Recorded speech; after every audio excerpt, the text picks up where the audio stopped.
everybody. This is William del Pilar, and welcome to Thursday Night Conservative Talk. This is Fired Up. And tonight we got a great show for you, a pretty heavy show for you. We're going to talk about Trump rolling out a chart-driven economic blitz, starting with his State of the Nation, I guess you could say, last night. And he started that off with $1,776 warrior dividend for the troops.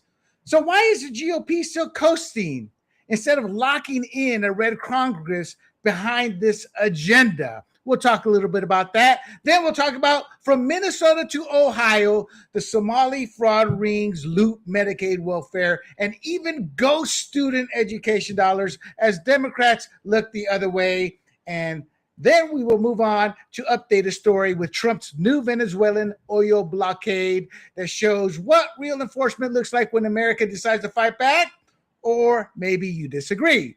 Then we break down the rot people inside federal power.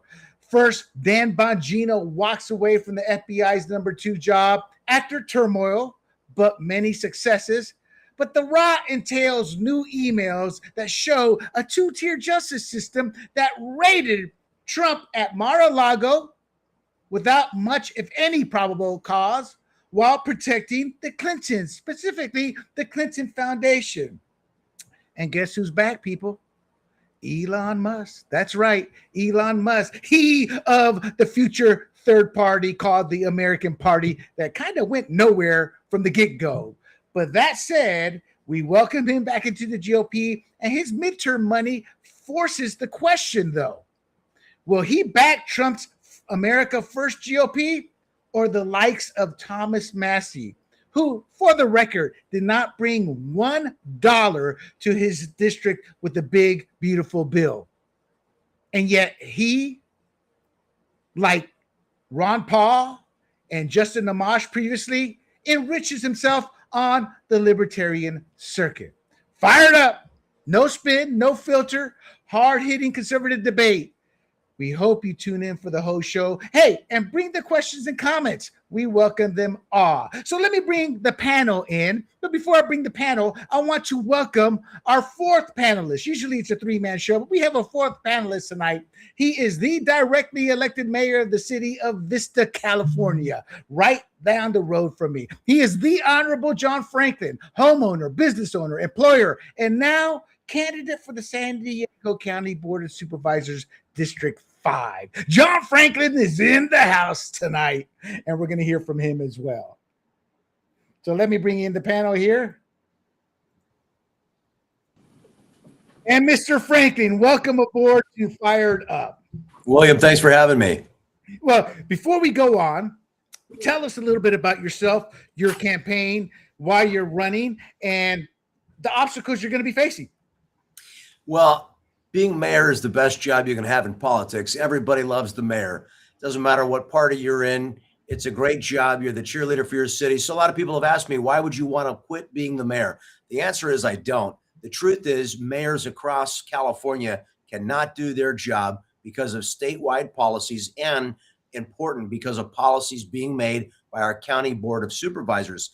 The county controls the mental health system. They control the funding for the district attorney's office, the sheriff's office. They control the plans for new jail facilities. And right now, as a thought for a topic, the cities are being denied access to the jails. If we can't put nonviolent criminals in jail pending trial and they refuse to show up in court, how do we bring them to trial? How do we keep our communities safe? How do we eliminate the growing multitudes of homeless encampments? The answer is mayors can't do their job effectively without a county that supports them. And most people don't even realize what the county government is and how it supports our cities. But that's why I'm running for the Board of Supervisors, is so that future mayors of Vista and my colleagues who are mayors of Oceanside, Escondido, and San Marcos can be successful in their missions for cleaner, safer communities.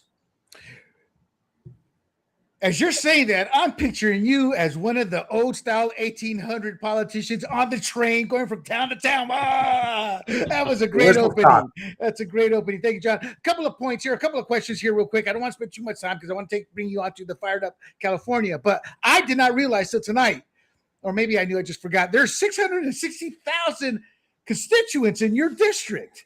That's know? right. San Diego County would be one of the larger states in the union if it was a state unto itself.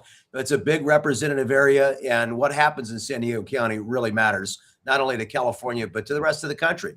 We're a border community. My city is 50 minutes away from the border. We have a lot of cross-border trade and a lot of impacts from illegal immigration. And so national policy really affects us right here at home.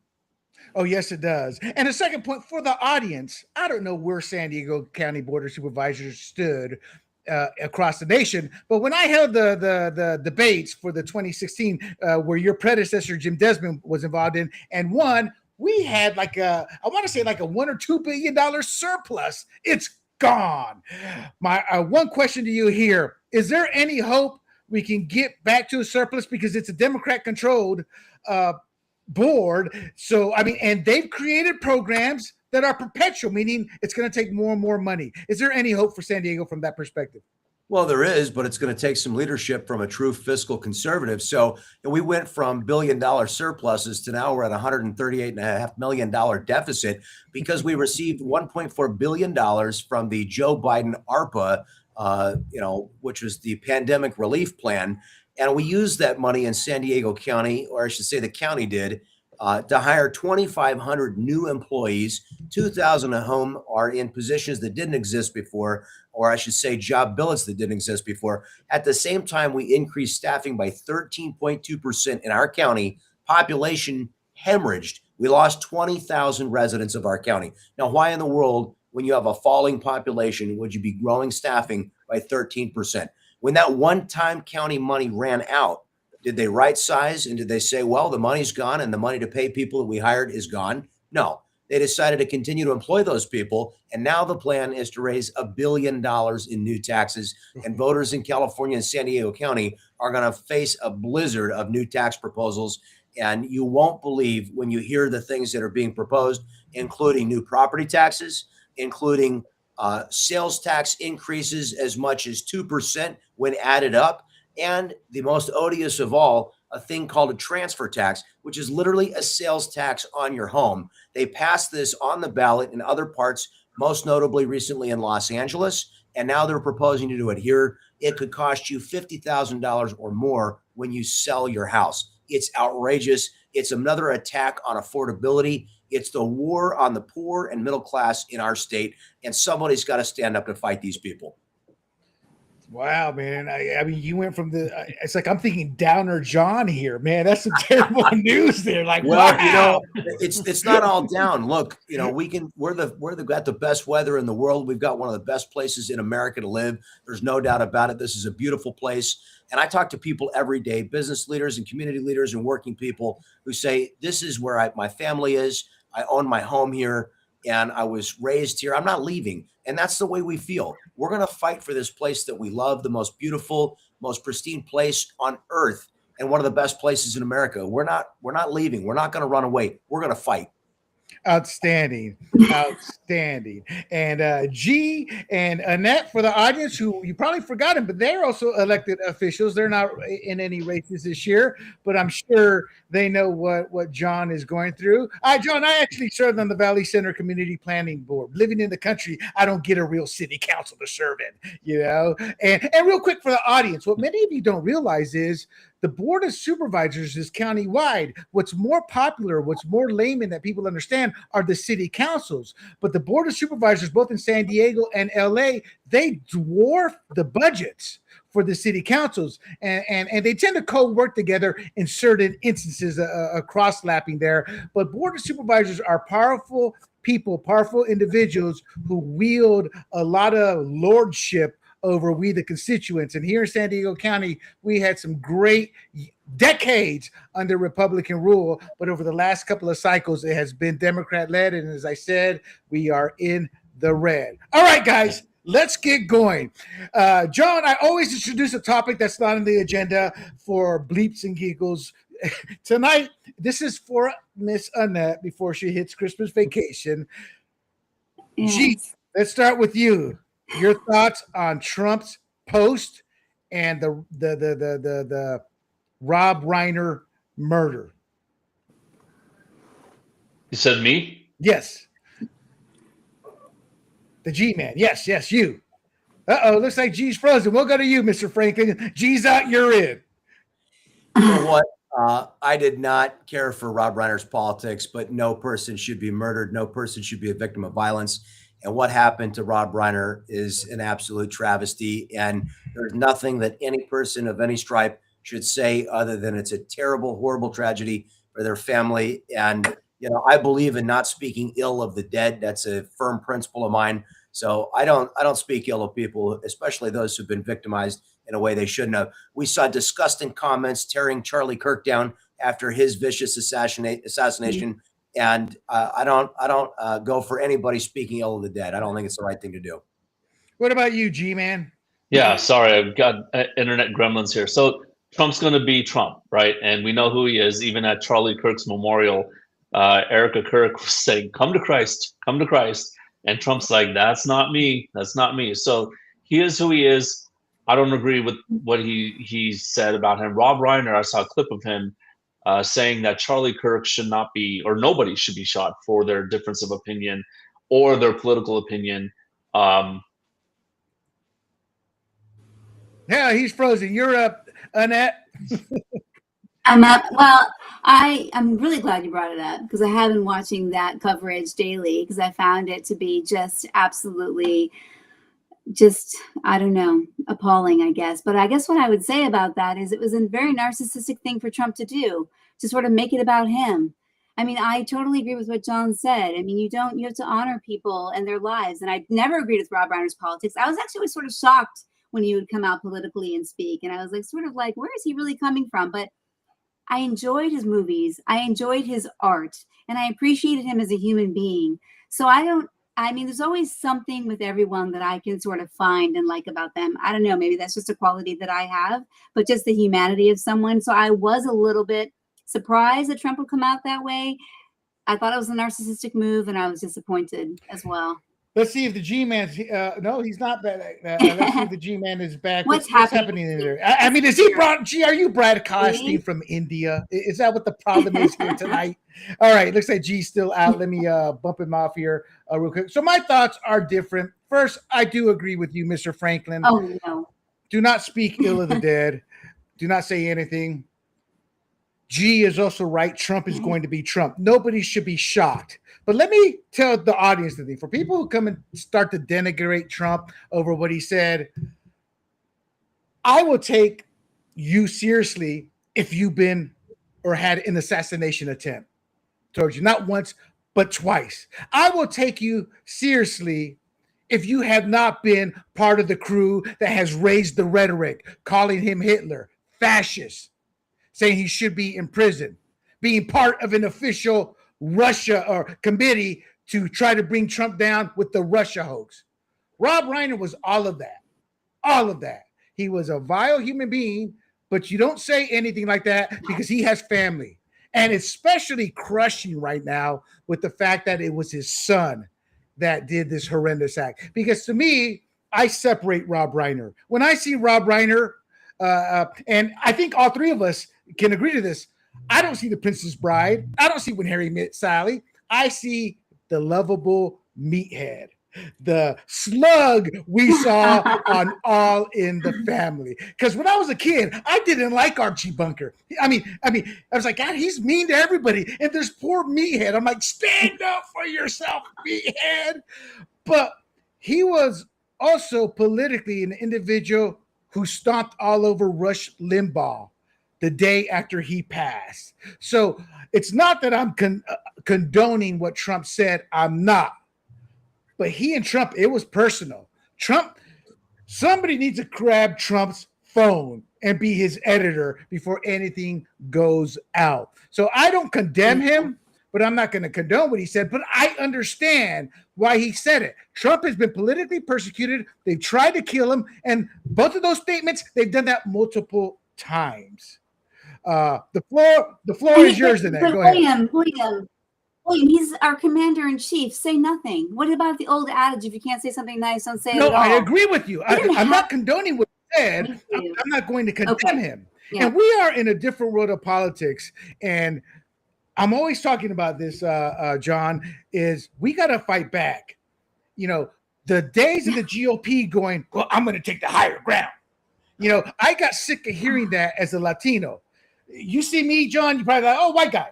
I am Latino. And I know Annette's probably tired of hearing this. My grandmother's Afro-Caribbean. My mother's Korean because we have Asian in us in terms of our looks. We are the ultimate family. So I got involved because I got tired of that. I go, hey, we Latinos, we're diverse. We're not short and brown. You know, we're, you know, the Spaniards and the French, they spread their seed all over the new world. You know, that's why we're so diverse. And I think we have to fight and push back. So I'm not condoning Trump, but Trump is part of this new world. And my belief is the Republicans better jump on board, not to be mean, not to be spiteful, not to be vile, but to stand your ground. And hearing you speak, John, that's why I envisioned in the 1800s on the train, you know, speaking your piece. And I love what I heard. And I think we need more of that instead of, because you said it, I wouldn't have said it. You know, but you went on, et cetera, et cetera. I'll give you the final word here. Actually, I'll try to give G the final word, but go ahead, John. Any final thoughts on this? Well, with respect to the living only, I agree. We need to fight back. And, you know, unfortunately, sadly, we've entered a new era of American politics. It is not the first time we've seen these politics before, but the effort to absolutely destroy people, to cause political violence, is something that we haven't seen in our lifetimes. And it does require a new breed of fighter, somebody who's not going to back down. And I think that, you know, President Trump is a person that doesn't back down. And that's why probably America has chosen him. And he is the right person for this moment because he's a true fighter and nothing else is going to get the job done right now. He's been attacked mercilessly for doing the exact same things that Barack Obama did, that Joe Biden did, that Hillary Clinton endorsed, that Bill Clinton did as he was president. And all of a sudden, there's a brand new standard to hold him accountable in a different way for the literally identical policies, and it doesn't make sense. Exactly. G, before we lose you again, your final thoughts on the Rob Reiner. Yeah, I did a reboot, so I think I'm okay. But so as I was saying, I think you know, Trump just needs to rise above and appeal to his better angels, just like many Democrats did when Charlie Kirk died. Is that sarcasm? No, I'm saying many Democrats, not all. Because what I was going to say is, you know, I'm not ready to put up my AOC 2028 poster yet, but I do think that a lot of Democrats need to look in the mirror and go, well, a lot of us on our side actually celebrated Charlie Kirk's death, calling him whatever they called him, and that was not right either. So on both sides, it's not right. We should, and you know, Rob Reiner didn't die because of a political opinion. He probably died because he was telling his son, hey, get off drugs and be a decent human being. And that's probably the right message he needed to send to his son. And his son didn't like to hear that and did what he did, which is a tragedy. Okay, I'm going to close this quick segment here with what I think is the perfect post, politically speaking.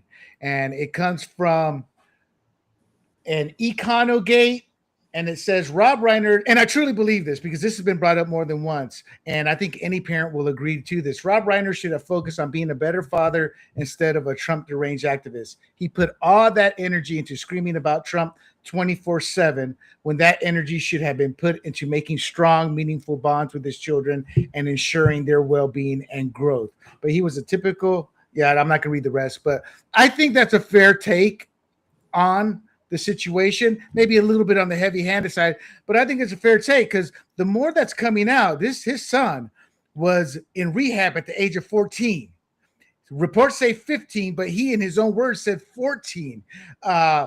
It was just having to live in the shadow of not only your father, but Carl Reiner. You know, that's kind of tough for a Hollywood kid.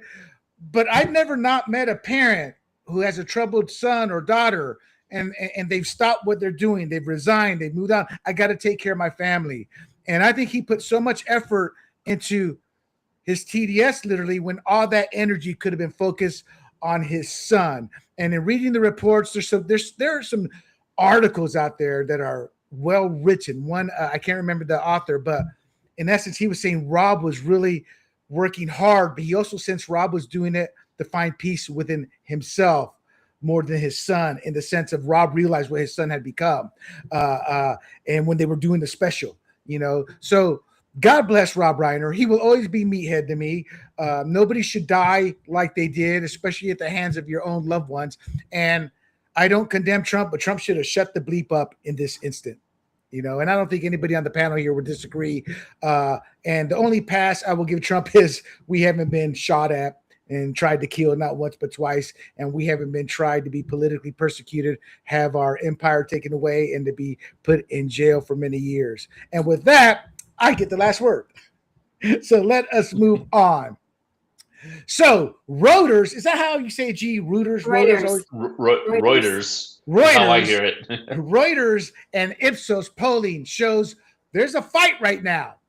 There's a tough fight in terms of the midterms coming up. Generic polling, and G and I, John, G and I in the net, we've been like, hey, the Republicans need to get on board with this campaigning on affordability. The Democrats may be creating a false narrative with the messaging, but there are truly affordability issues with the young. And it seems like Trump kicked off the 2026 midterms with his speech last night. So what I'm going to do is let's start on with just take a few seconds to give me your initial thoughts, and I'm going to bring some charts up, and we'll talk about the charts, and we'll move it along. You guys have notes I've sent there. Feel free to tap into those, but I'm going to pull the charts up so we can discuss it from that perspective. G, before we lose you, let's go to you, then we'll get Mr. Franklin, and then we'll go to Annette.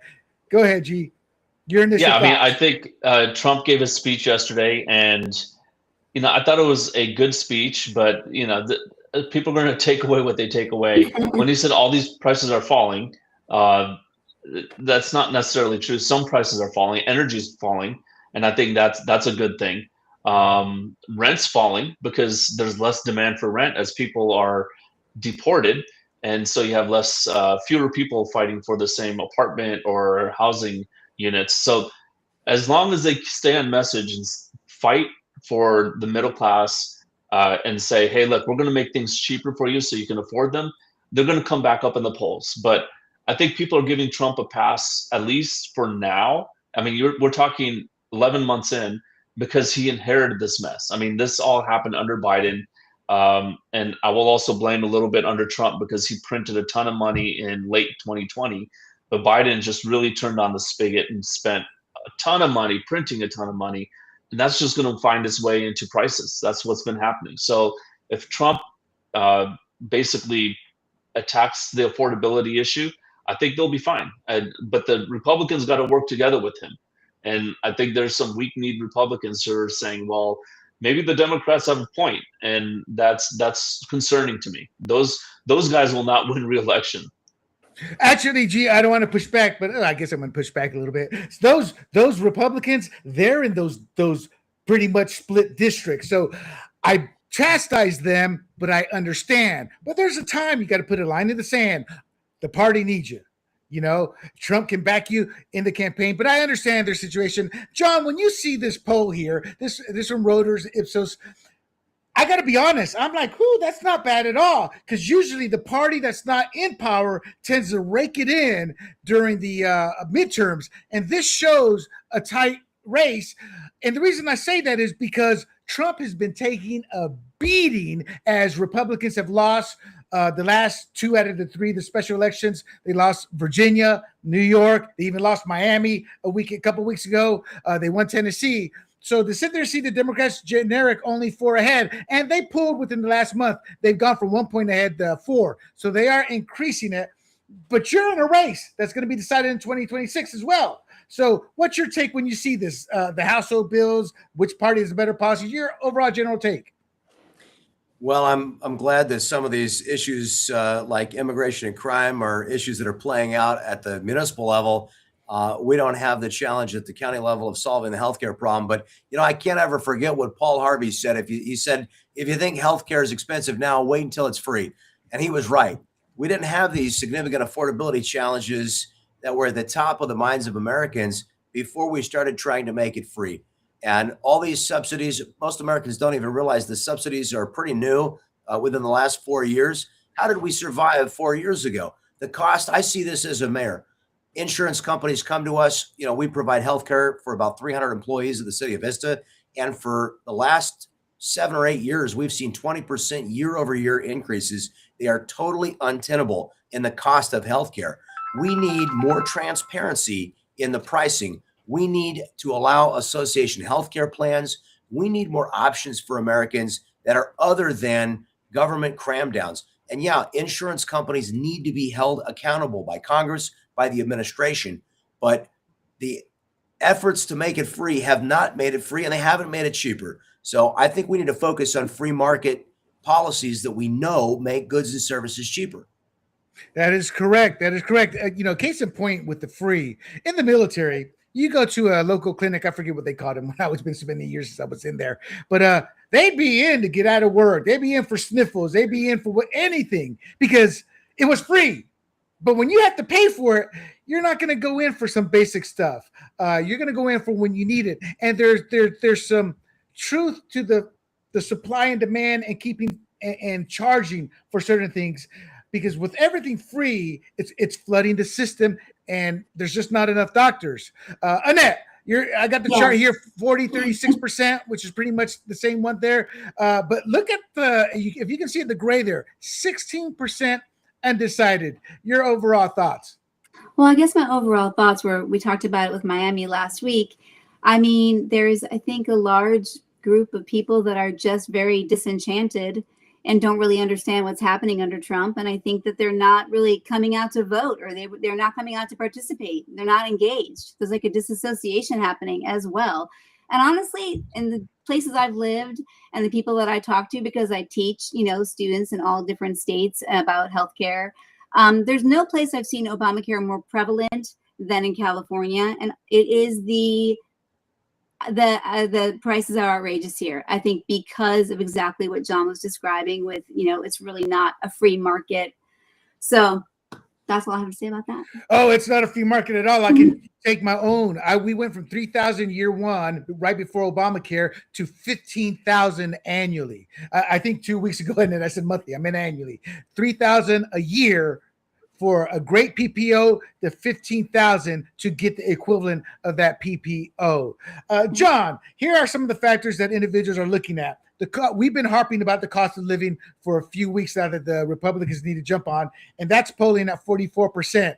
Democratic values, 25, immigration, 16, and crime, 6. As somebody who's in a race, how do you interpret this? Well, there are a lot of things at the local level that we can do to control the cost of living. The number one thing that we can do is build, baby, build when it comes to housing. We need more communities, new communities. What we're doing in San Diego County, because of outrageously radical environmental policy, we've said no to almost all new construction of single-family homes in the outlying areas of our county. We're forcing high-rise, high-density construction. And I always ask people, I go, did it get cheaper to live in New York City or Boston or San Francisco? High rise, high density is always the most expensive housing you can live in. Yet it's what our leftist politicians are forcing on us here in California. We are instead forcing young families to drive an hour to get to Riverside County, Temecula from San Diego. They're driving an hour and a half both ways to work because we refuse to build housing for our children and grandkids to live in here in San Diego County. We have control over that. The Board of Supervisors that I'm running for has control over that. And no, William, we don't have to build them all in Valley Center. Our grandparents used to actually build brand new communities, places where nobody lived. They would pick a piece of land. And I would ask everybody, get a satellite image out of San Diego County and look at the vast expanses of land that exist. This is a huge piece of area of this country. We could build new communities with thousands of new homes to accommodate young families that want quality housing. It isn't going to get cheaper to build high-rise, high-density on the coast, and we're destroying San Diego County. We're turning it into Los Angeles, and people picked San Diego because of the semi-rural and suburban nature of our county. If they'd have wanted to live in a high-rise, high-density wonderland, they would have gone to New York City or Los Angeles. So I'm not going to allow them to turn San Diego into LA. True. And what you're referring to, John, I believe is SB 71, where they can designate a public transportation. It could be just a bus stop, and they designate it as I forget the term, but a major spot for that hub, and boom, they can, without the locals' permission, throw up a 6-story home. Think about that. Your residential neighborhood and a 6-story building right smack dab in the middle. They can go as high as 9 stories by right in some areas when they include low-income housing, and that's state law. And we're fighting against the taking away of our local control from by the state, because I always tell people, as mayor, you have a state legal right to come before me as a mayor and say your piece. You have no right to go before the state legislature and say your piece before them.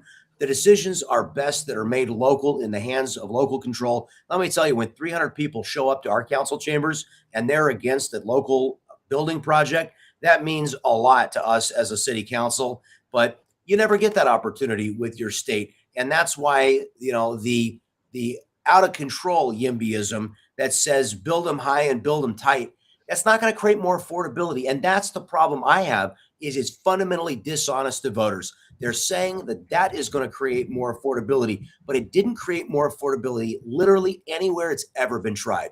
True. And for the audience, think of a 6-story building, all the people living there. And what do the developers get away with not having to build or create? Parking. That's parking. Right. Where it's a nightmare. G, your thoughts on this when you look at this? I know what you're going to jump on because you've been preaching it for the last month.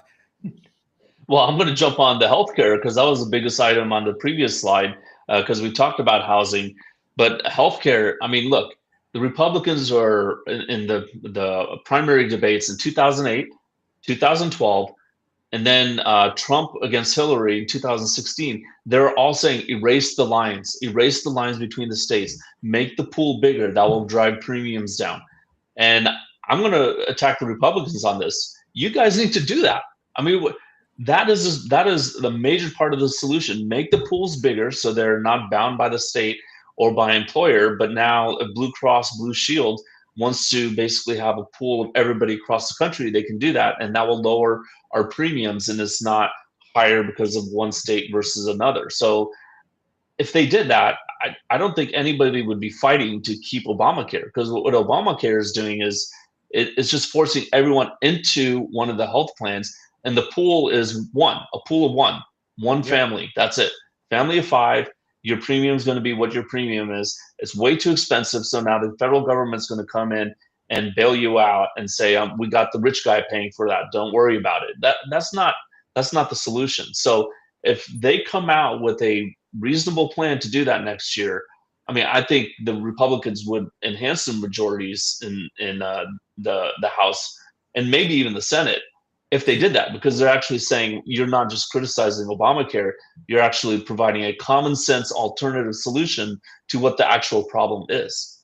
And that's what the Democrats are proposing, is what you said, just more taxes, the subsidize this and to pay for it. And you're right, 38%. I don't want to digress, but I just can't help think of who I never cared for. I read his books. He was a terrible politician, and that is John McCain.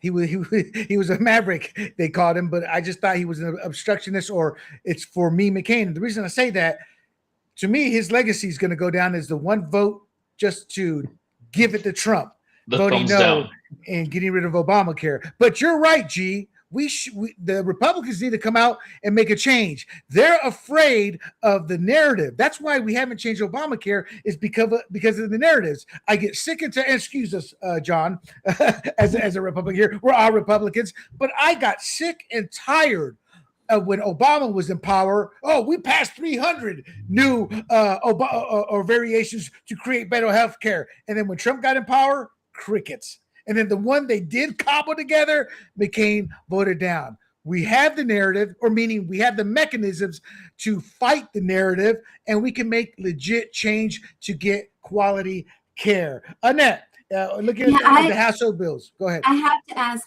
John a question. Can I? John, no, I'm kidding. Go ahead. I know this is really actually important to me as someone who moved to San Diego 10 years ago. One of the things that disappointed me the most was the housing, because we first moved to Carmel Valley, and I always was wondering to myself, after being out here for a little while, like, who developed this place? Because it seemed like they did not develop it with community and neighborhoods in mind, and people knowing each other, and people having like a local place to sort of like commiserate. So I hope that because I think you're right. I think that because my daughter lives in New York City, I do think that high density housing is also has a whole load of problems and is not the right way. You know, you want to have single family homes for people to have their families and community. But I really do hope that as you're talking about that and as developers are looking at all of that like open land where they could develop it, that they do think about what it takes to have a community and like put those together thoughtfully. I'm not sure that happened. It just isn't coming from the East Coast. It didn't, and the Midwest, where I grew up in the Midwest and then moved to the East Coast with Bill. And I've lived out here for 10 years now. And I'm always just like, who did this and what were they thinking? And then I've always wondered about San Diego as a city itself. I think it was like maybe like a Navy town or something. There was a town for, the military town, right? That sort of like became maybe something else. But it has been a fascinating thing that I would love to learn more about, because I think it is important to have communities where people can know each other and care about your neighbor. When you care about your neighbor and your local politics, I do think that then those communities thrive, and then there's an outpouring from that. Okay, so what's your specific question though for John? My question is, how are they going to be able to do that thoughtfully? What has been happening up to now that it's become that you have these developments that just seem like they're just thrown up and just random, and they don't, and the school systems that's surrounding it aren't usually very good. Actually, they got a plan. Go ahead, John. I'll tell you where you don't find a great sense of community is high rise, high density. No one knows each other. People in New York and LA, they don't know their neighbors. And in fact, what we've got is we've got one group of people that wants to encourage a society of renters. And renters are highly transient. They move around. They're not committed to one locality. It's when people invest in a home and they own a home, their kids go to school there, they build a business in that community. That's when people develop investment. The other group of people that aren't able to build community are the people that are driving 90 minutes to work, and then to get home again. Those people don't have time to participate in community. So again, we need to allow single family home ownership. It is the core of the American dream to own a home in this country. And if we ever forget that, then like Reagan said, we'll be a nation gone under. Listen, there's no way to retire with dignity in America if you don't own your home by the time you retire. It is something we should be teaching our children and grandchildren. And, George W. Bush was derided when he talked about the great ownership society. But I absolutely believe we should be teaching and encouraging young people to invest in a home. They should start early with whatever they can afford. Get on the escalator, I call it, of home ownership. As people move into my neighborhood who are paying double what I paid for my house just 10 years ago, I marvel and I ask myself, could I afford to live in the neighborhood I live in now if I had to buy today? But then I look at my neighbors who bought 10 years before I did and paid half as much, and the ones who bought in the 80s who paid $100,000 for their home. Inflation is another topic, and we could talk about it. But the reality is you got to get on that escalator. Home ownership creates a sturdy society, and it creates that sense of community that you're longing for. People got to participate in the Little League, in the Chamber of Commerce, and other things. That's what creates community. Right. All right, guys, here's the final chart and two more topics within this segment. So let's, in about 30 seconds, you see the cost of living. It's pretty even there. So I believe we can sit there and take advantage of that because Trump's taking a beating and his economic policies are going to begin taking fruition. However, we are 9 down in democratic values. So in 30 seconds, each of you, and for the audience, what they mean by democratic values is the context of referring to principles like protecting democratic norms, fairness and governance, and safeguarding freedoms. And I find that ironic because the Democrats have done everything to kind of slowly take away from that, but they control the narrative. So let's start here with G. How do we overcome that? What would you, if you were a consultant, what would you tell the Honorable John Franklin? This is what you need to do, John. Well, the democratic values part, I mean, that's just that. I think that's more personality based, because I think it's ridiculous to say that Republicans are anti-democratic, maybe because they don't have the word Democrat in the party name. But I think it's just going to be all about the pocketbook, right? And it was James Carville, Bill Clinton's campaign strategist, who said it's the economy's stupid, and it always will be. I mean, gotcha. The Democrats are not going to win on immigration and crime. It's going to come down to the pocketbook. So you would tell John, you see that cost of living graph there? We got to move that one up. John, how do you see this? How would you combat that? Or how do you plan on combating that? You saw in an earlier chart that voters trust us on crime, and that's because we're the keepers of the flame when it comes to the rule of law. And this is something that we all, as conservatives and every American, needs to fight to normalize the rule of law. We don't want a law adopted by Congress, signed by a president, a past president. We don't want those laws ignored or enforced arbitrarily. We want them enforced consistently from administration to administration, whether it's on the local level or the federal level. I believe that we're the keepers of democratic values because we believe in the rule of law. And I think that's important. And I think we've seen that the rule of law has prevailed, but it's going to prevail only if we continue to keep that flame. But G, you're absolutely right. Cost of living is going to be the number one issue. And G made a good point. While if you look at it, wage growth has barely caught up with inflation. The problem is it didn't catch up for the last 5 years. And so we have a deficit of what people have been able to afford if you add up their salary over the last 5 years versus what inflation was. So we really still haven't caught up, and we certainly don't feel like we've caught up. I don't know that there's much we can do other than hope the economy recovers from the damage that was done by $3 trillion of excess spending that happened after we were already on the road to recovery from the pandemic. Let me just tell you, the city of Vista, as one example, got $26 million, and that was one of the smaller allotments. City of San Diego got hundreds of millions of dollars. The county got billions.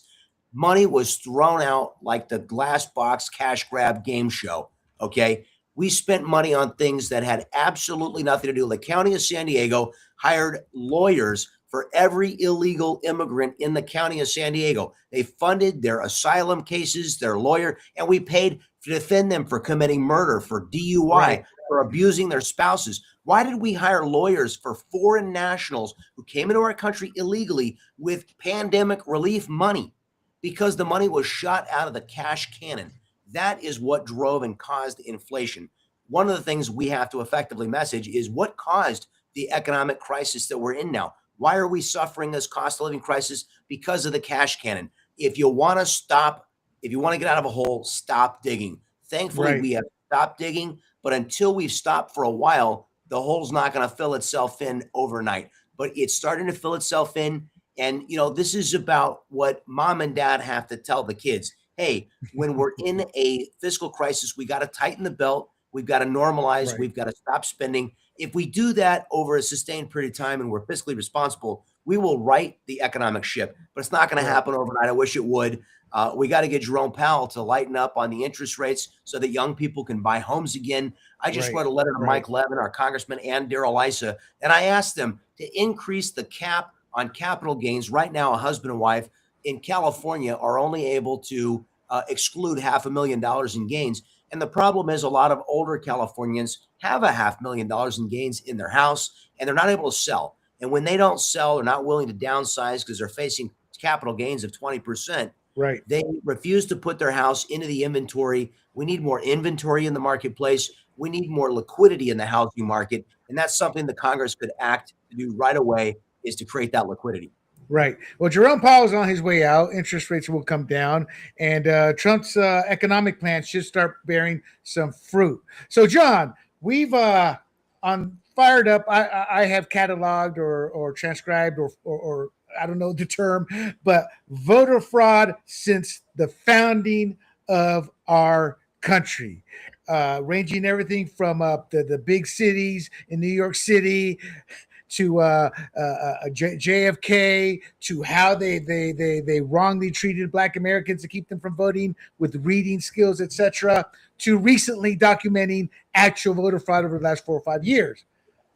With the Biden election, Democrats all of a sudden jumped on the voter fraud. Voter fraud is, how concerned are you that electronic voting systems may allow votes to be changed remotely through internet connections during voting? 63%. And especially with young voters as well, over 70% are heavily concerned. Blacks, 76%, Hispanics, 63%, others 64%, and even Democrats have crossed that 50% threshold of 56%. The GOP was always high at 73%. 3%. Is this something that the Republican Party should just stay away from, or should this be part of we got to make sure we have fair elections during this campaign season? John, if you could give us that in 30 seconds, and Ed and G, the same. Every American deserves to have confidence in our voting system. That's why I'm fighting for the voter ID initiative. I've been out collecting signatures myself. We've got to get this qualified. 75% of Californians believe we should have voter ID, and 36 states already have voter ID laws. It makes sense. Everybody's able to get an ID, and the state will pay for one for those who can't afford it. We need voter ID in California.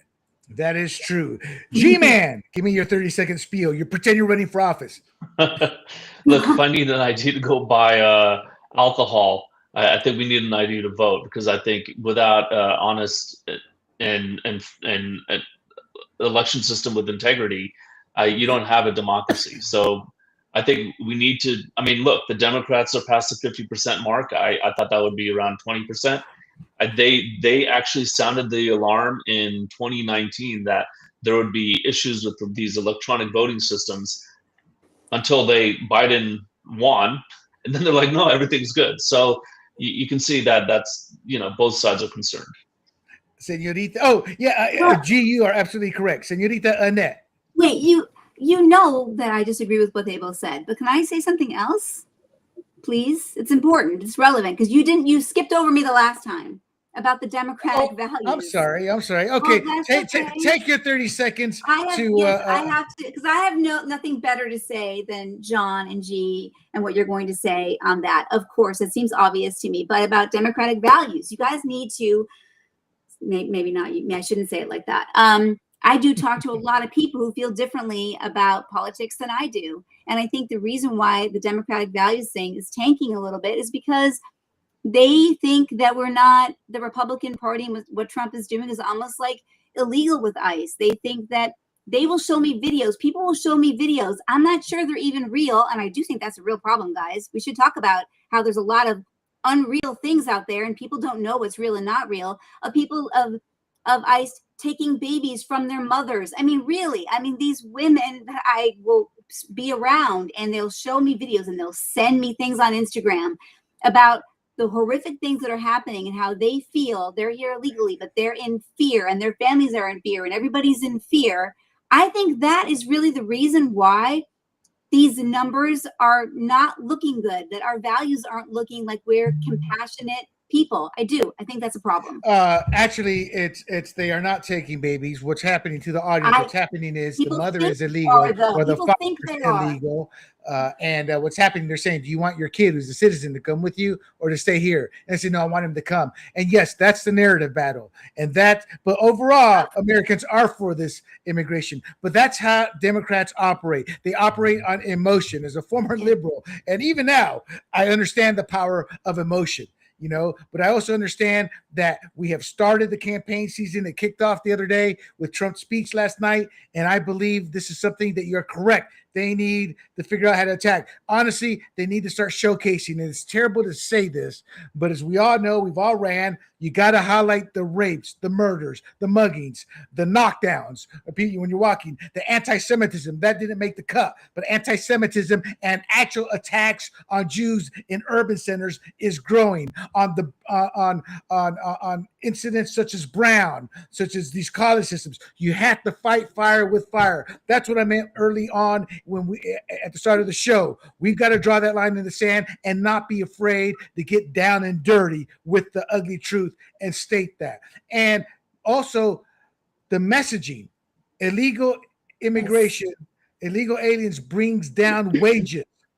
It also is destroying the swath of responsibility and accountability that young girls and boys will learn by working at McDonald's, showing up on time, getting those burgers out to the customer on time. So we have to do a better job with our narratives. As far as I'm concerned, John said it best. We've got to have voter ID. To the audience, if you get a chance, and John, if you haven't seen this video, you need to look up Ami Horowitz, AMI Horowitz. He's got this great video who the panel has seen of him talking to young liberals. Well, why don't they need voter ID? Well, they don't have access to the internet. They may not know where the DMV is. Then Ami went to Harlem and showed them the video. And one guy, I love saying this, looked around. Is this candid camera? He couldn't believe the videos he was seeing. And another individual who was black says, yeah, the DMV's right down there, and spit out the address. So we need to have videos like that. We need to take the messaging. Oh God, I'm going to digress, and we're running tight on time. John, I gotta ask you this question. I am a historian when it comes to things politics.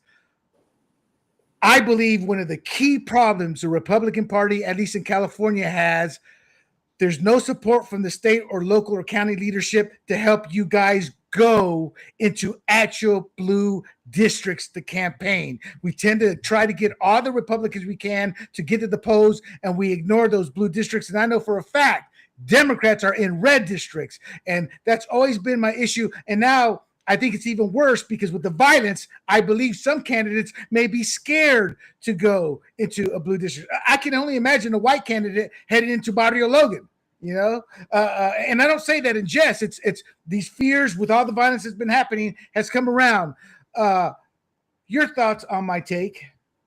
We need to develop candidates from every community that share our values. Wall Street Journal's poll last year says more than 50% of Latinos are voting Republican now. Let me a message to Republicans about the Republican Party. The Republican Party is you, and it's me, but really it's about strong leaders running for office who can speak to the issues. When we speak to the issues, we win. We see that in California. When we say we want to make it illegal to steal again, 2/3 of the state votes with us. The governor opposed it. Even our own Democrat sheriff of San Diego County opposed it, but the voters pass it. I wanted a city that voted 57% for Joe Biden because I talked about real solutions to homelessness. I talked about hiring more police officers. I talked about the things that people wanted to see, a safer and a cleaner community. And you win when you talk about the issues. When you focus on partisanship, you lose people. We need leaders that can run effectively on the issues and have a real message and have real solutions to offer the voters. I agree. I love talking to Latinos during 2016 when Trump ran. I would go to the Latino neighborhoods in Nevada when I was helping the Ted Cruz campaign, and they'd look at me, obviously not realize I'm Latino. No hablo inglés. No problema, señora. And boom, I was flipping voters from Rubio to Cruz. It's like low-hanging fruit, and I hope we get candidates who can sit there and as eloquently and as hard as you speak there to get our policies and our messaging across, because there's a lot of people who don't pay attention to the internet, who don't read the paper, and they won't understand the messaging until they actually speak to the politician. All right, guys, let's get into some hot takes. I want to start with the Somali. I don't want to spend a lot of time on Somali, so just a take or two. Ghost student scam. The Department of Education revealed nearly 2,000 fraudulent ghost students where they racked up over about 13 million, meaning they really weren't students. That's a further development in Minnesota, and a developing story is Ohio. And that is the second largest Somali base. And I'm not picking on Somalia. It's just right now they're representing the bad part of what immigration can do to a country and deplete its resources. It's not life's not fair. So we're not picking on them, but they're the ones in the news cycle right now. And that's a developing story of where they have a program for, say, if your spouse or loved one has Alzheimer's or something of that nature, and they were scamming that system. Let's start with you, G. Your thoughts on the ghost scams, the ghost student scam, and the developing story in Ohio. No, so I'm a son of two parents who moved here from India when they were in their 20s. And fast forward maybe 30 some odd years later, I was talking to my dad about moving to India to run a software development shop there. And said, don't do it. Don't go there. Don't move there. You won't last a day. And I'm like, why? He's like, they'll eat you alive. You don't understand that Americans are, well, I should say people in India are nothing like Americans, right? So there is something about American exceptionalism. We have a higher standard of how we conduct ourselves and whatnot. And a lot of times when you bring people from other countries, if they don't go, okay, we're going to assimilate, then they'll look at these systems here and go, man, this is so easy to take advantage of. And that's what's happening, right? So they're taking advantage of this and saying, oh, here's a loophole. Let's pretend that, this person's sick and they're going to the doctor, and this doctor, we've already got them in our back pocket to write a prescription or whatnot, and collect all this money from our taxes and run this racket, and then go out and buy a Beamer. And this is done on our dime, right? This is not Minnesota money. This is federal money. This is money we are all paying into the system. So right. I think we just need to be really careful of who we have running these systems, and make sure that they, I would think that they need to be citizens. I mean, I don't know what's happening over there, but at least as a citizen, you understand what America is about, and you have some sense of American exceptionalism. And you're not coming from a dog-eat-dog country where you do whatever it takes to survive, and then you come here and say, "Oh, wow, this is really easy to Right. loot the system," and that's a problem. And G, you're absolutely right. And John Mehet Cook, she happens to actually be of Indian descent. She did stress that it's not the entire Somali community, but the criminal actors exploiting one of the easiest Medicaid systems. We don't have guardrails, and that got shaky when Clinton got into office. It started the guardrails started to go south. And my take is simple: you got to tighten those up, you got to expel it, but also, I'm not going to let the Somali community, I'm not going to let in Koreatown, in Chinatown, in any community, when all these crimes happen, they don't want to cooperate. So we need to do something to change the mentality. Your thoughts? We have a $38 trillion national deficit now. We shouldn't be funding college tuition or other services for people who are not our countrymen, not citizens of our country. We can't afford it. We're now spending $1.5 trillion a year that we don't have. We're growing the national debt faster than ever, not just because of accumulating interest, but because of overspending our revenues. And what's terrifying is we have people in Congress who subscribe to modern monetary theory, which in very short parlance says it doesn't matter if we spend into debt. We can create fiat currency. We can print more. We can use quantitative easing. These things are what create inflation. They're what destabilize our economy. If we're going to have a stable economy, we've got to begin to control the growth in government spending.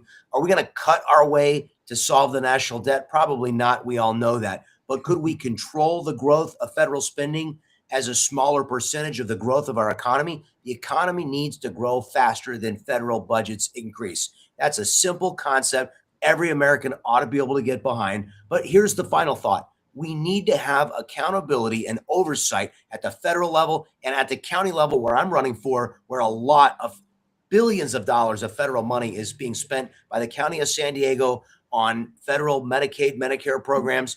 These programs need oversight to ensure they're not being defrauded. The American people deserve confidence that their tax dollars are not being ripped off. That's a simple thought we ought to all be able to support. I agree. And it seems at times that your predecessor there, Jim Desmond's the only one who seems to be calling this stuff out. Much to my disappointment with Joel Anderson, who I love, by the way. But sometimes I'm like, come on, Joe, you got to speak up, And then, as the conscience on this panel, you always have me going after John. Is that really fair? And can I just say that I love John? I'm always going to vote for you, John. You're just amazing. Every time John, she's saying, don't be a bully to her. I love hearing that. So, Annette, as the conscience of this panel, yes, do we have to do, as John says, shut some of this down? And I agree with John. Or is there a way to find balance to help people in actual need? Well, you know what? I know you're going to agree when I say this to you, William, that I have to get smarter, because I just came out of one of my daughters getting out of school, and I have a daughter currently in school, and I cannot figure out. I was reading about these ghost loans, and I cannot figure out how they were able to finagle getting the money.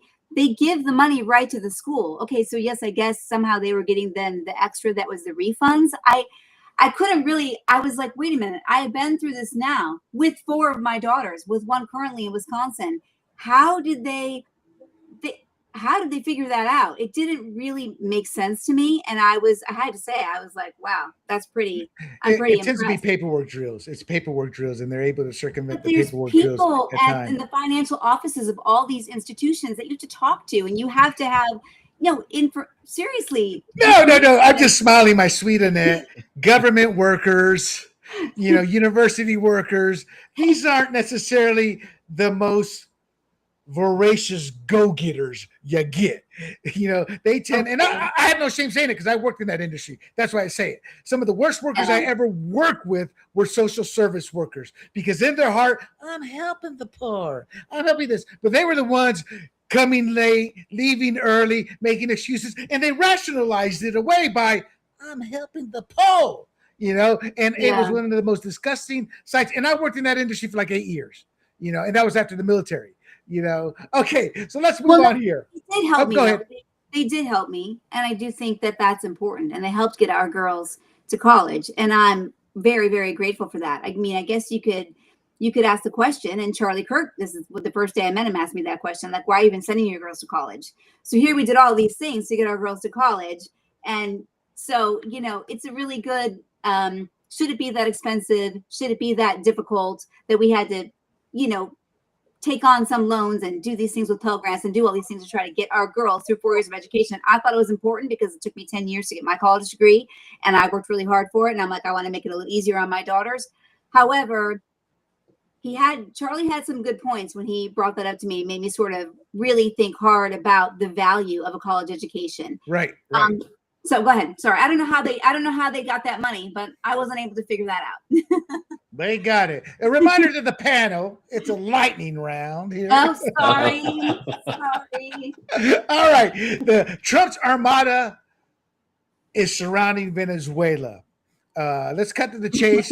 Trump is practicing the Monroe Doctrine here, but he also is demanding for America to get its retribution through the assets that were stolen. For those of you guys not aware, it started in the 70s, but it really ramped up to literally almost everything American that dealt with the oil fields was literally taken by Maduro. So these American corporations, their oil rigs, the oil leases they had, everything they had paid into that was theirs, worked through with contract with the government, was taken. And Trump is using that as the basis. I've been silent most of this episode, but on this, I'm going to sit there and say, not in my backyard. This is our hemisphere. We used to control the South China Sea. We ceded that, and China is devastating right now in terms of what it's doing to the China Sea and controlling it and terrorizing. We don't do that, but we need to control our hemisphere. I think this blockade is just there to speed up the process of getting Maduro out of power. And I think that will happen before the end of Trump's reign. If it doesn't happen, then this has been nothing but a colossal waste. And my final caveat before I give it to the audience here, there is something that y'all may not be aware of unless you served in the United States Navy. There is something called the Unitas cruise. And that is where America works with Caribbean, Central American, and South American navies. But it became legendary in the Navy because it was like a 6-month vacation. You hit port after port after port because those countries literally had no Navy to do war games. So in essence, it was more of a diplomatic type tour with more land auditorium. They would talk and do that, but no actual war games. And the point being is Venezuela doesn't really have an army or navy to challenge us. And that's why I think Maduro will be exiting power. He's been in negotiations off and on with the Trump administration anyway. G, your thoughts? Yeah, I mean, obviously, I believe right now they're the biggest oil reserves in the world. So that's a danger when it's a socialist dictator who might have ties to China and other countries that we don't want them to have ties to. Operating just a couple thousand miles south of the United States. So I agree. It's just a tactic to get Maduro out, but Trump's not going to start a war. And in fact, I think his primetime speech, I think one of his insiders might have leaked that he's going to make a war announcement so that all the networks could carry his speech. I thought that was really interesting because I turned on it. ABC's carrying the speech. Like David Muir, he cares. Yeah. What are the odds that insider was Tucker Carlson's son? Because Tucker Carlson was saying he's going on there to announce we're going to war with Venezuela. I'm like, yeah, you said that about Iran. You said that about everybody, Tucker. All right, let us go to the beautiful Miss Annette. Before John, I love it. You know that scares me, what he's doing in Venezuela, because I think he's like poking the bear. And I'm worried that other people will see it that way. Other foreign nations will see it that way. And it'll be the kind of thing that's like he's instigating, then it starts something. And then what do we do? Well, John, I don't think he's poking the bear. I think he's more poking the poodle. Your thoughts? We lost 58,281 fine young Americans in the Vietnam War. We lost 1,100 people last year in San Diego County to overdose death. We lost 12,000 in California, and 105,000 people die every year from overdose death. If you don't think that we're at war, you've got something else coming. Every person who traffics in dope should open the door every morning listening for the sound of falling American artillery on their head. We are at war with people that are killing millions of young American people, and it's overwhelmingly young Americans. We should absolutely be conducting a full-out war against the people who are killing our children. There's not one person on this chat or watching who doesn't know two people who have dead children. Am I wrong? You're right. We all know now multiple people whose children have died or are suffering with this poison. It's completely unacceptable. No one should tolerate the death of so many Americans. To say I'm upset about it, you can't imagine. No, we got that loud and clear with that response. And that is a response that, Annette, are you still with us after that response? Yeah. Well, John, do you feel the same way about Mexico and Colombia? I mean, that's not. Well, guys, I apologize. That's if great you're selling question. dope, you should be looking for something coming from above, in my opinion. There you go. So let's move on here with that. Newly released emails show FBI agents warning they did not have solid probable cause to raid President Trump's Mar-a-Lago. And Biden said, screw you, I don't care. You go take him out with guns. But Biden sat there, as I just said, and pushed it. And at the same time, Senator Grassley out of Iowa showed via emails that the Obama-Biden DOJ officials have spent years blocking and shutting down FBI efforts to investigate the Clintons, specifically the Clinton Foundation. G, thoughts? So I'm a little worried that we're just going to get into this yo-yo effect over time with different presidents doing this. So yes, there was no probable cause, and they went after Trump, and they used lawfare, right? Now Trump's going back after them, but he does have probable cause. He does have evidence, like with Comey and Bolton, and maybe the judges are saying, well, that's not enough or whatnot. But I'm just worried that we're just going to go back and forth. This is going to get worse, and we'll become a banana republic. So I hope after this round we just kind of stop. But it really did start with the Democrats. I mean, we look at them going after Trump so doggedly since I think it was December 16th, 2016, when they said, let's pin the Russia hoax on him. Starting that morning, I think that's when it started. And that was with Obama in the room. This is in the Oval Office. Right. And I still get angry at that because if anybody read the book Shattered, the final few pages talks about how they woke up, we're going to blame it on the Russia hoax on Trump. I mean, it was right there from the get-go. And that still doesn't make the news. It boggles my mind. It's a great book, Shattered, in terms of a reporter was embedded into the Hillary Clinton campaign. Great book. Read it. It's still a good read today. To the Honorable John Franklin, your thoughts on this? Well, first of all, your thoughts, but also real quick, do you agree with G that this is going to go back and forth, or do we need to fight back? Well, in the where an eye for an eye, pretty soon everybody's blind. What's the saying? Look, every single person needs to be held to account for the law and for their crimes. No one is above the law. But when we have legislatures, the Constitution prohibits bills of attainder. What's a bill of attainder? It's a law aimed at destroying just one person. There's a reason that we prohibited them in the Constitution. We shouldn't allow legislative acts that are designed to destroy one person. And we should have prosecutors better exercising prosecutorial discretion. but any person who violated the law, any person should be held to account.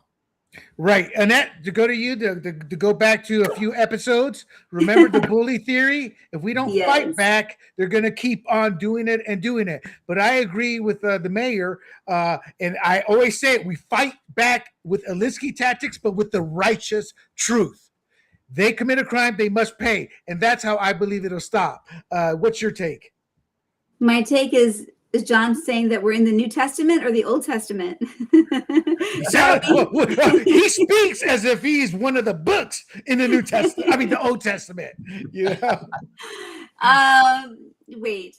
I'm sorry. I had to say that. I thought that was sort of funny. But yeah, I think I was thinking more that what G was saying is, I mean, what are we going to do? I guess the only thing, if we really take out to a more of a philosophical approach, that means you have to have better people with better integrity, honestly. So where does that start? It starts with the family. That's what I think. I really think that we have all these people. If there's prosecutors, I mean, people have to be raised to believe that lying is wrong, that not following the Constitution is wrong. So people have to understand the Constitution. I don't even understand it. Obviously, tonight, like John's bringing up all these things. I'm like, okay, that's amazing. But, you know, right there, and there it is. So that's what, to that point, right? So right. So you're saying we need better elected officials. But to extend your point there real quick, we have to take back our school systems and teach kids how to critically think, how to understand the Constitution, what's the civics course. Back in the 50s, I don't know when it ended, but you could not graduate high school unless you pass a civics course. So I agree with that. All right, let's get on to, you're going to go first here, señorita. Dan Bongino plans to step down in January 2026 after a purposeful tenure under President Trump, AG Pam Bondi, and Director Kash Patel. He helped deliver key reforms. Their arrest record that never gets talked about is beyond what other previous administrations have done. But there was turmoil there, specifically with the Epstein file, though we never heard from him. We only heard from, I got an anonymous source. Well, we see how well those anonymous sources tend to be. Your thoughts, señorita, on Dan Bongino's strategic departure? I know you guys are going to hate me for this, but I honestly believe it's the Epstein situation, and I think it's Charlie Kirk. I'm sorry, but I think that he don't apologize. Doesn't want to be a part. I don't think he wants to. I always took him to be just an honest broker, and I loved him when he was, on doing his podcasting and making his statements. I thought he was I just trusted him. I think that's really important that you have trust in a relationship, especially like when I'm listening to Megyn Kelly or someone that I trust them, and I trusted him. So if he's exiting, then I'm very suspicious about all of it. Gee, is he exiting because he is part owner of Rumble, is worth tens of millions of dollars, had 5 million Rumble subscribers, and is earning more money? Actually, I'm leading you on wrongly. He did say in an interview when he compared himself to Cash, he's worn out, never sees his family, the hours, etc. Your take? That's right. I mean, would you want to go from I don't know what it was, but I'm sure it was at least $2 million a year down to a $200,000 a year job.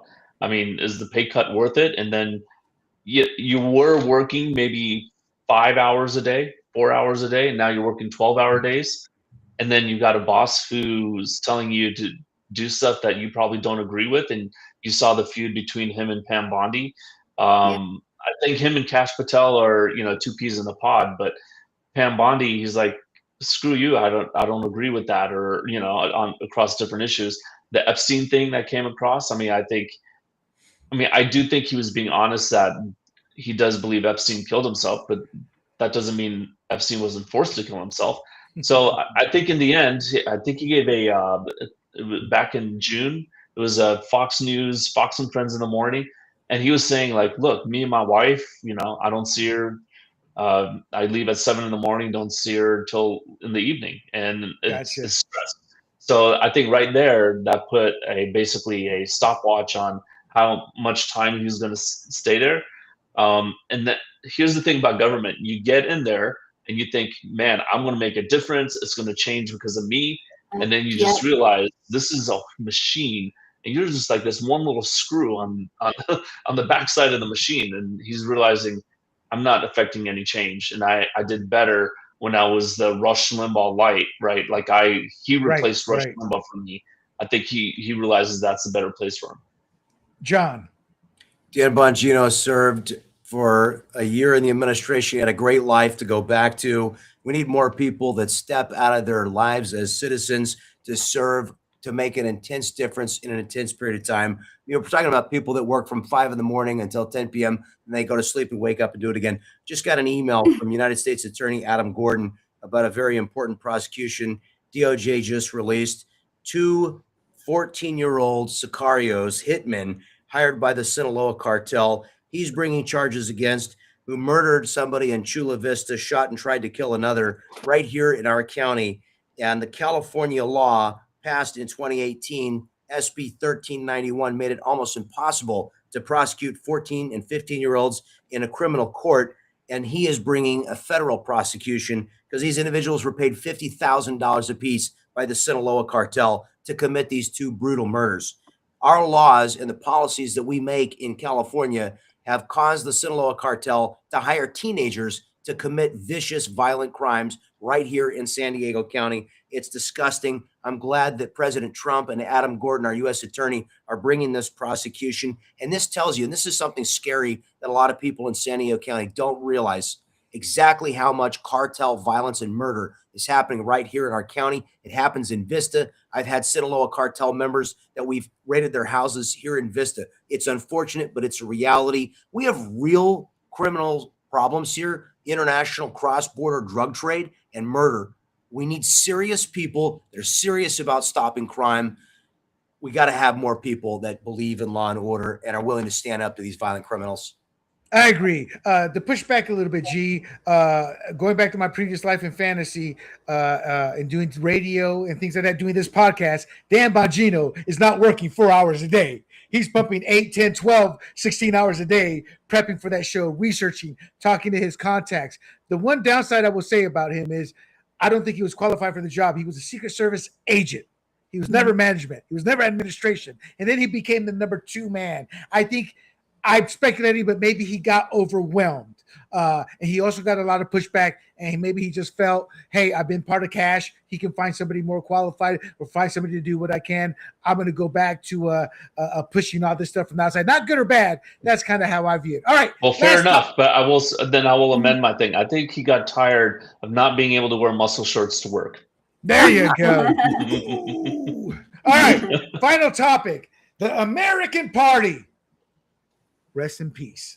That was Elon Musk's X attempt to create a third party challenge. He's back in the fold. Simple question, guys. He does think differently from America First. I know he's going to support America First candidates, but is he going to support Thomas Massie? And to the audience, I have to say this. It's my show. I will allow myself to say this. Thomas Massie is from the Libertarian tree. He enriches himself on the Libertarian circuit. Ron Paul did that. Justin Amash did that. Justin Amash was eventually thrown out and chose not to run because he saw the writing on the wall. They're not going to vote for me this time. Massie's in a fight. And the reason I bring this up, there comes a time you have to represent your district first and foremost, and then represent your party. Thomas Massie does neither. The Big Beautiful Bill, his district got nothing except for what the Big Beautiful Bill is bringing across the board. Chip Roy was actually along the lines of Thomas Massie. But every time this happens to Chip Roy, he goes in the back door. All right, guys, I know I got to play the party game here. I understand it. What you give in my district? And he did his job and represented his district. Did not get pork, got actual essentials that help to district out. So simple question. It's great. We need Elon's dollars, but just simple question. Is he going to support Thomas Massie or not? We'll start with G, then go to Annette, then we'll close it out with This is a tough one because I don't view Elon Musk as a conservative. He's more of a libertarian MAGA guy. And if Trump says, kiss this Massie goodbye, then he might do it because I think he's more of a Trump loyalist than a true libertarian. So I'm not sure about that one. Okay, so, Annette, Now, keep in mind, let me throw a little wrench in here. Elon Musk is still hoping the federal government will revisit tax rebates for EVs, and he's got SpaceX going public. There's a lot of moving parts here with Elon that would do much better with Trump's support. So what do you think he'll do? America first or support Libertarian Massey? No, I think he won't. I think he will. No, I think he's going to look at his needs first. So that would mean we're not supporting him. Senor Franklin, your thoughts? Elon Musk has not contributed to Thomas Massey in the past. He's contributed directly to a lot of congressional Republicans. I don't expect to see him support him in the future. I love that. This is the lightning round that we needed. Guys, I have a bonus for you. I know we're way over, but John, we are massive fans of Harry Enton out of CNN. He is our data analyst guy, and I meant to show this in the first segment, but this gives me greater hope for the Republican Party for this upcoming 2026 cycle. So I'm going to play this, then I want rapid 15, 30-second responses to what you hear him say. And if you imitate him, it's a really good workout, too. There you go. How are voters feeling about Democrats right now? Yeah, I mean, Democrats in the minds of the American public are lower than the Dead Sea. What are we talking about here? Well, let's take a look. The net approval rating for Democrats in Congress, you said it, Kate Baldwin, the lowest ever. Look at this. Overall, they are 55 points underwater. Their approval rating is south of 20%. It's even worse when you look at independents. Look at this. Negative 61 points. That means that their approval rating is 61 points lower than their disapproval rating. Quinnipiac has been polling this question for the better part of the 21st century. They have never found Democrats, at least those in Congress, in worse shape than they are right now. Annette, your thoughts on that? Democrats are underwater. I'm going to make it 15 seconds or less. I'm shocked. Oh, wow. Ooh, straight to the point. G, your thoughts? They don't have a message. I'm not shocked. They don't have a message. What's their message? We can do it better? Like, do what better? Mayor John Franklin, I have a specific question for you on this. The Democratic Party, the American people are not leaving the Democratic Party. The Democratic Party is leaving the American people behind with its outrageous policies, transgender, men in the women's bathrooms, all kinds of nonsense, and just vitriolic, overly socialist rhetoric. The policies of advancing the interests of people who are not Americans over Americans. The Democrats need to look at who their core constituency is, and they need to develop policies, let alone a message that actually address the needs of Americans. Question to you. How does a California state Republican that has been shedding red districts everywhere since the turn of the century use this to win back some ground? We have a lot of good Republicans. Darrell Issa here locally. We've got David Valadeo up in the Central Valley. We've got Ken Calvert, who've been winning in Democrat districts for many years because, again, they focus on the issues. They work hard to represent their constituents. And I expect to see us continue to win some of the districts that Gavin Newsom tried to steal through his gerrymandering scheme. We're going to hold them because people trust these congresspeople to continue to do their jobs and to serve them. And because the people the Democrats are putting up on the other side, their politics are outrageous. They're not acceptable alternatives to the Republicans that are doing a good job representing them today. Thank you, sir. And before we go, real quick, in 30 seconds, where can they find you, Mayor, to help with your campaign or to find out more about you? And we will post all his information in the description as well. Go to mayorfranklin.com. Oh, wow. That's pretty easy. Mayorfranklin.com. And there you have it, my friends. This was a great episode of Fired Up, your source for Thursday Night Conservative Talk. Do not forget, you can find us on Rumble, YouTube, Apple, Spotify, y Pandora under the handle Grumblings Media. I am William Del Pilar. Thank you, Mayor John Franklin, for showing up. And to Annette Ross, thank you before heading on out to your Christmas vacation. And G, you and I guess we don't have lives. We're stuck here in California, San Diego. To everybody else, we shall see you next